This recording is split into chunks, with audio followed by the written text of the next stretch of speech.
जय महाकाली, हर हर महादेव, जय गुरुदेव। स्वागत है आप सभी साधकों का, हार्दिक स्वागत है, तहे दिल से स्वागत है। आप सभी ने हमारी फैमिली को, हमारे YouTube परिवार को आज 850 के पार कर दिया है। आप सभी का दिल से, तहे दिल से धन्यवाद। आज हम आपके लिए एक बहुत ही अद्भुत साधना लेकर आ रहे हैं। आप देखना शुरू कर चुके हैं तंत्र सिद्धि संस्थान की एक और अद्भुत चमत्कारिक साधना प्रयोग वीडियो। साधकों, आज आपको मैं बताऊंगा मसान भैरवी की साधना किस प्रकार की जाती है।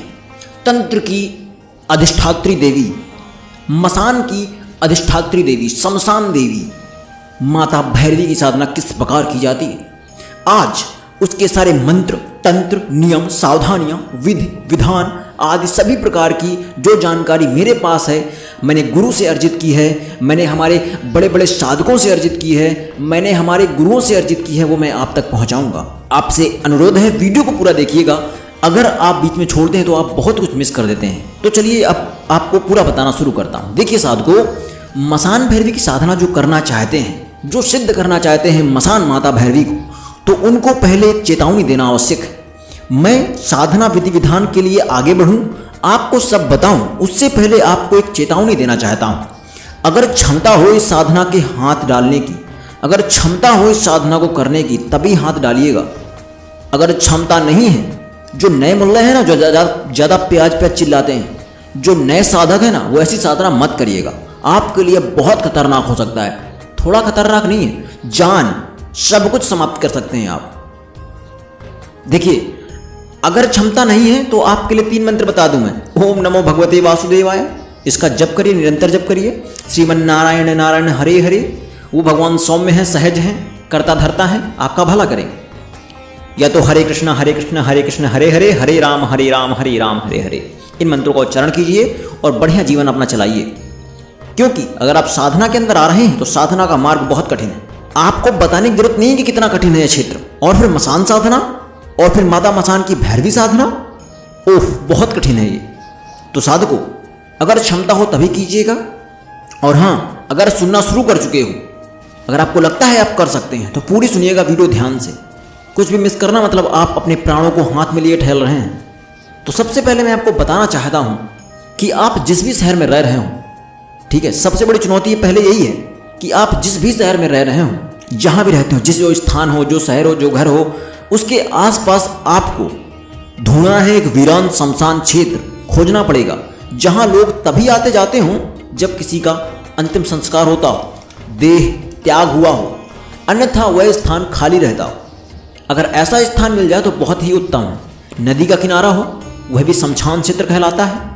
पर ध्यान रहे एक चीज़ का, बार बार चहल पहल ज़्यादा ना हो, शमशानी क्षेत्र हो, देह त्याग करके वहाँ जलाने का प्रोग्राम होता हो, वहाँ ज़्यादा लोग आते ना हो। ऐसा ना हो कि आप साधना कर रहे हैं, लोग आकर आपको उठा दें, आपकी साधना खंडित कर दें, तो ऐसा जगह ना हो। सबसे बड़ी चुनौती यही है कि आपको वीरान शमशान जागृत करना है, और वीरान शमशान आपके आसपास हो, लोग ज़्यादा वहाँ ना हो, और आपकी साधना खंडित ना हो, पूरी तरह से अच्छी तरह से आप सफल हो पाएँ। अब चलते हैं साधना सामग्री की ओर कि आपको प्रत्येक रात्रि क्या क्या सामग्री और भोग चाहिए होगा। तो देखिए साधकों, साधना की प्रत्येक रात्रि में आपको 1 बोतल शराब, जरूरी नहीं है कि वो देसी हो, अंग्रेजी हो, कच्ची हो, कुछ भी हो, फर्क नहीं पड़ता, 1 बोतल लगेगी। थोड़ा सा कच्चा मांस, फर्क नहीं पड़ता, किसी का भी हो, पर ध्यान रहे वैध हो, लीगल हो, इलीगल ना हो, किसी को मार कर ना लाए हो, क्योंकि वह फिर कानूनी रूप से आप दोषी होंगे। मैं इसको बढ़ावा नहीं देता हूँ, ठीक है। तो थोड़ा सा कच्चा मांस 100 ग्राम, 200 ग्राम, 250 ग्राम अपनी श्रद्धानुसार, कपूर, धूप बत्ती, एक साबुत पान का पत्ता, बिल्कुल साबुत होना चाहिए, जरा सा भी कटा फटा ना हो, और एक साबुत सुपारी, ठीक है। ये उक्त सामग्री प्रति रात्रि को आपको ले जाना पड़ेगा।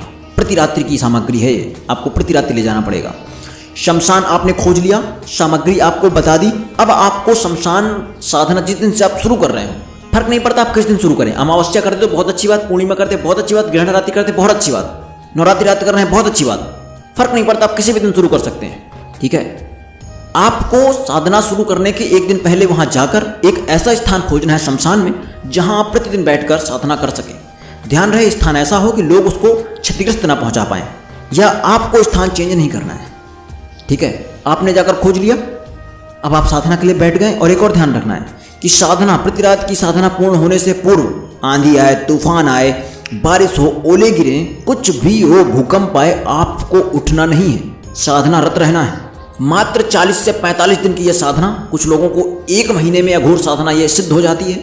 यह माता मसान भैरवी परीक्षा ले सकती हैं, आपको डरा सकती हैं, डरना नहीं है। साधना गद्दी छोड़कर भागना नहीं है।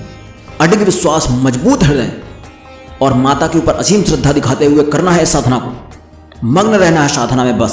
आस्था, विश्वास, क्षमता, साहस, भाव और चाह अगर है तो 1 महीने के अंदर भी यह साधना शमशान भैरवी माता की सिद्ध की जा सकती है।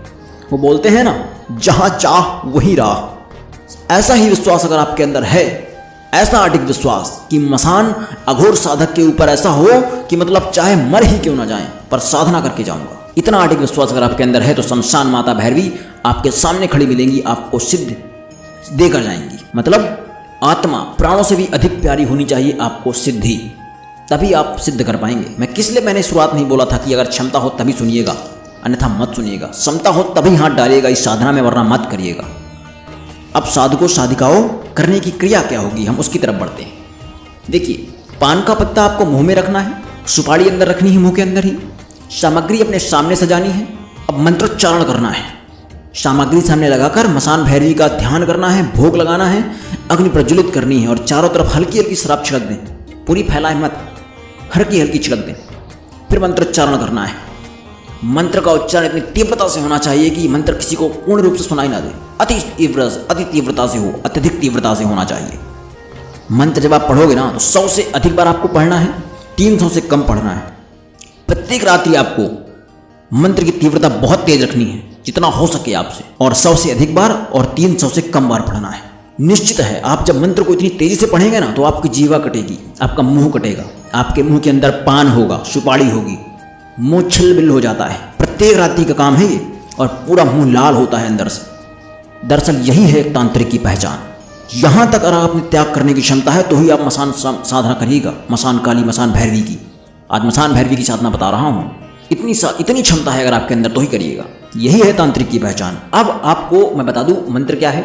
मंत्र आपको गिनना नहीं है। एक और बात, पहले मंत्र बताने से पहले मैं आपको एक चीज़ और बता दूं। मंत्र गिनना नहीं कि एक बार पढ़ लिया, 1 हो गया, 2 हो गया, 3 हो गया, 4 हो गया, ऐसे गिनती नहीं करनी है। आप घर में बैठकर एक दिन पूरा मंत्र को टाइम लगाकर देख लीजिए कितनी बार आप पढ़ रहे हैं, और उसी टाइम के अनुसार आपको वहाँ पर अंदाजा लगाना है कि अब मंत्र 150 हो गए होंगे, 200 हो गए होंगे, 100 से ऊपर हो जाए, 150 तक पहुँच जाए। आप गद्दी छोड़िए, प्रणाम करके जल छोड़कर आपकी साधना पूर्ण हुई उस दिन की। अब अगले दिन पहुँचिएगा। यह है साधना। एक और सबसे बड़ी बात, आपके पास एक अच्छा गुरु होना चाहिए, अघोर मार्गी, जो आपके इसलिए इस साधना में आपको पूर्ण रूप से सहायता प्रदान कर सके। आसान साधना नहीं है, बहुत ताकतवर साधना है और बहुत खतरनाक साधना है। इसलिए शुरुआत से ही बोल रहा हूँ, क्षमता हो तभी कीजिएगा, वरना हाथ मत डालेगा इस साधना में। अब आपको मंत्र बताता हूँ। वम वम वम वायु वेगम प्रलय परिमित ब्रह्म रूपम स्वरूपम खं खं खं खड़ग निलय भास्करम भीम रूपम चन चन चालिंत चलते भूमि चक्रम मम मम मम आयवकम तम सतत भैरव चित्र बालम। यह मंत्र है। मैंने इसलिए भी इतनी तीव्रता नहीं दिखाई है क्योंकि मैं आपको बताना चाह रहा था इस मंत्र को और तीव्रता से पढ़ा जाना है। यह मंत्र है, आपको आपके सामने भी लिख कर दे दूंगा मैं। ध्यान रहे, गुरु अच्छा होना चाहिए, गुरु अघोर मार्गी होना चाहिए, तभी आपको साधना सिद्ध करा पाएगा। आशा करता हूं आपको सब कुछ स्पष्ट समझ में आ गया होगा। आपको किसी प्रकार की जानकारी चाहिए तो आप कमेंट सेक्शन में बताइएगा, आपको कौन सी और साधना चाहिए वो भी बताइएगा। मैं बहुत जल्द आपके पास तक पहुंचाने का प्रयास करूंगा। और हाँ, जितनी समसानिक साधना है इसके लिए आपको एक विशेष गुरु की आवश्यकता होगी, बहुत आवश्यकता है विशेष गुरु की, जिसके सानिध्य में आप साधना करेंगे। मैं अघोर मार्गी गुरु नहीं हूँ, और मैंने पहले बताया कि मुझे जितना गुरु की मुझे जितना शिष्य रखने थे वो मेरे गुरु ने आज्ञा दी थी, और मेरे शिष्य पूरे हो चुके हैं, तो मैं अभी गुरु दक्षिणा नहीं ले सकता हूँ। इसीलिए मैं अपना नंबर भी नहीं बताता हूँ, क्योंकि मैं ना इन सबसे दूर रहता हूँ। मैंने केवल बोल दिया, मेरे चेले हैं जो ये वीडियो आप तक पहुँचाते होंगे, मुझे नहीं पता है, वो लोग मुझे जानकारी देते हैं, मैं बता देता हूँ कैसा क्या चल रहा है। तो आप एक समसानिक गुरु बना लीजिए जो अघोर मार्गी हो, वो आपको ऐसी साधनाओं में मदद करेगा। मैं आपको साधना की दिशा दिखाऊंगा, कौन सी साधना आपको करनी है, क्या मंत्र होगा, कैसे क्या करना है, पूरी जानकारी दूंगा। लेकिन आपको सानिध्य के लिए आपको गुरु बनाना आवश्यक है। आशा करता हूं आपको सब कुछ समझा दिया होगा, आपको समझ में आ गया होगा। मुझे विदा कीजिए, मुझे आज्ञा दीजिए। जय महाकाली, हर हर महादेव, जय गुरुदेव।